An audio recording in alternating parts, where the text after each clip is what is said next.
신문 준비 안 됐나요? 여기 있네요. 자, 여기 있네요. 이철규 어대하는 당원 모욕, 친윤 친한 당권 경쟁 충돌. 이렇게 제목만 봐가지고는 재밌진 않은 것 같은데 기사 내용은 진짜 재밌어요. 한번 얘기해 주세요. 그러니까 아까 얘기한 내용 겹치는 부분은 좀 빼고 네. 이 아까 뭐 어대하는 당원 모욕이다 뭐 이렇게 주장한 게 KBS 라디오에서 한 말인데 그 라디오에서 이상한 얘기를 했어요. 이철규 의원이 뭐라고 네. 그랬냐면은 특정 언론사에서 보도했다가 갑자기 내려버린 보도가 굉장히 당원 여론에 영향을 많이 미친다. 당원이 받아들이기 어려운 분들, 공감하기 어려운 분들이 특정 후보 주변을 에워싸고 있다. 이렇게 얘기했다는데 그 특정 후보가 한 위원장이라는 거예요. 그렇죠. 특정 후보는 한동훈 전 위원장이겠죠. 그러면 그 주변을 에워싸고 있는 사람은 누구냐. 이 얘기만 들어서는 이게 무슨 얘기지 하지 않습니까? 근데 모 경제지가 지난 14일 밤에 출고한 기사를 가리키는 거다. 중앙일보 이렇게 해설을 하고 있어요. 근데 네. 그 기사 내용이 뭐냐면 한동훈 전 위원장은 김경률 전 비대위원, 진중권 광운대 특임교수, 신지호 전 의원 등 외부 자문그룹으로부터 조언을 받는다.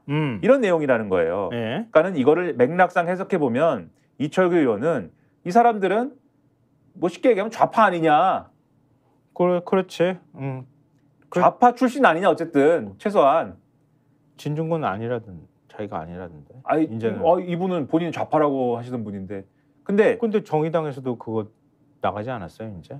그러나 그건 자기가 좌파인 거랑은 상관없죠. 상관없는. 좌파는 다 정의당 당원이어야 되는 건 아니니까. 좌파가 저 좌파입니다. 좌파가 변절하면 더 무서워. 저 좌파입니다. 변절 안 한 거지 아직? 저 좌파인데 정의당 당원이었던 적도 없고 뭐 그런 적이 한 번도 없습니다. 그러니까 아직 변절한 거 아니지? 굉장히 무서워지더라고. 대한민국의 좌파는 저 하나뿐이라는 생각으로 살고 있습니다. 예. 네. 혼자만의 마음속에는 그런 생각. 근데 아무튼 한동훈 전 위원장 측이 오보라고 주장해서 이 기사는 1시간가량 지나서 삭제가 됐대요. 예. 근데 그 사이에 진중권 교수가 페이스북에 이 기사를 공유를 하면서 한 전 위원장과는 가끔 사회적 의제가 있을 때 텔레그램으로 논쟁하는 정도이다라고 적었다가 기사가 삭제되자 이 글을 숨겼다라는 겁니다. 논쟁하는 게 뭘? 근데 텔레그램으로 논쟁을 해? 한 위원장하고?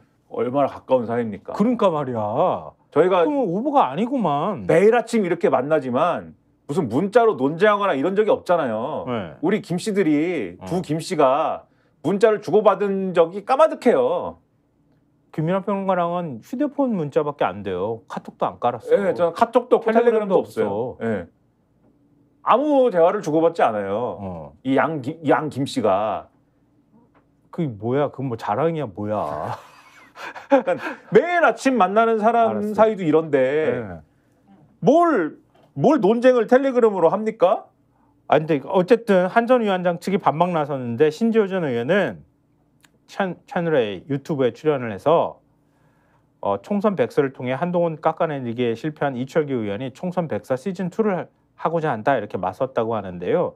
정체성 언급에 대해선 한동훈은 김경률 같은 좌파 출신에 쌓여있구나라는 식의 윤한 갈등을 부추기라는 것이다 이렇게 덧붙였다고 합니다. 벌써 인용 공세가 시작되는 거야. 한심합니다. 한동훈은 저 옆에 있는 애들 보니까 저거 색깔이 의심스러워. 좌파야. 그런 얘기들이 벌써 나온다. 어떤 공작이 있을지 앞으로 한심합니다. 잘 봅시다. 근데 자 9시 33분이에요 우리. 칼럼 2개만 소개하면 오늘 끝나. 40분 이전에 끝낼 수도 있을 것 같아요. 한동훈 전 위원장에 대해서 대통령의 인식이 이렇게 전 투영돼 있다고 보거든요. 김민하 평론가도 동의하시죠?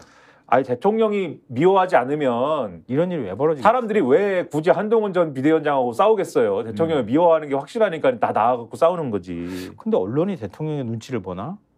라고 의심할 만한 칼럼이 2개가 있는데요.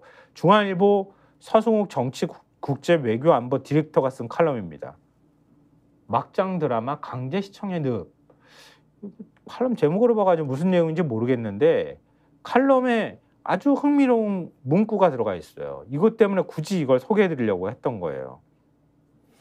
그러니까 칼럼은 이회창으로 시작을 합니다. 맞아요. 야, 근데 이회창 전 총재가 지금 요 나이가 써 있는데 89이다라고 써 있어요. 어이구 많다 정말. 세월이 정말 그러게 세월도 빨리 흘렀고. 세월이 빨라요. 하기야 뭐 DJ 때부터 같이 나왔던 사람이니까. 네. 저도 이제 저도 40대가 됐으니까요. 네. 넘어가. 그래서 2022년 2월 자기랑 인터뷰를 했다네요. 네, 인터뷰를 했는데 거기서 네. 이제 좋은 말씀을 하더라. 근데 여기서 네. 뭐라 그랬냐면은 대선 당선을 위한 당부의 말을 했대요. 네. 후보 때는 자기가 완벽하다든가 선택받았든가 이렇게 생각하지 않고 아주 겸손하다. 자신을 잘한다. 근데 딱 당선만 되면 하늘이 점지한 대통령이 된다. 그렇게 바뀌지 마라. 선민의식 갖게 되면 오만과 독선이 생기는데 그럼 어떻게 되겠느냐. 뭐 네. 이런 얘기를 했는데 네. 현 정권 과연 그 지독한 오만과 독선의 사슬을 극복했을까? 현 정권의 현실은 이회창의 지적과 얼마나 다르냐? 국민 눈높이에 어긋나지 않도록 조심 또 조심하겠다. 남편이 대통령이 돼도 아내의 역할에만 충실하겠다고 선거 전에 대통령 부인이 다짐을 했는데 네. 약속이 지켜졌느냐? 네. 어떤 일이 벌어졌는지에 대해서는 굳이 언급을 안 하겠다. 이회창 전 총재의 경고가 일종의 예언처럼 느껴져서 소름이 돋는다. 이렇게 돼 있어요. 예. 그리고 지난 대선 비호감 대결이었다 등등의 얘기를 하면서 네. 비호감 맞대결이었던 시즌1은 총선을 거치며 시나리오가 더 난폭해졌다.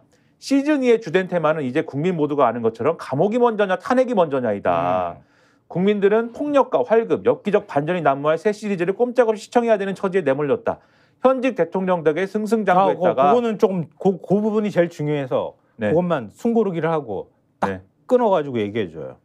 현직 대통령 덕에 승승장구했다가 이제 관계가 서먹해졌다는 특수부 검사 출신 새내기까지 비중 있는 배역을 요구하며 등판 기회를 노린다니 검사와 형사 피고인이 얽힌 막장극의 탈출구가 잘 보이지 않는다.